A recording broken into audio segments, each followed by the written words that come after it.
Brand ఎవరంటే ఏం చెప్తారు? సార్ బ్రాండ్ అయ్యారా? మీరే బ్రాండ్ సారే బ్రాండ్. దువ్వాడ అనేది ఎప్పుడు నేమ్ కాదు, దువ్వాడ ఒక బ్రాండే. అంతే. సూపర్.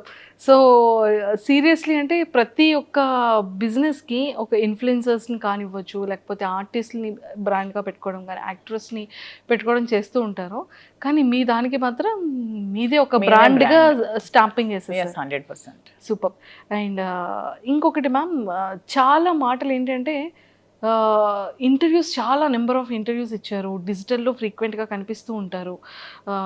లైక్ ఎన్నో మీమ్స్ కానీ, ఎన్నో ట్రోల్స్ కానీ మీరు చూసే ఉండుంటారు వీడియోస్లో కదా. మీకు ఆ ట్రోల్స్ చూసేటప్పుడు కానీ, మీమ్స్ చూసేటప్పుడు కానీ మీకు ఏమనిపిస్తుంటుంది అంటే ఇన్నర్గా?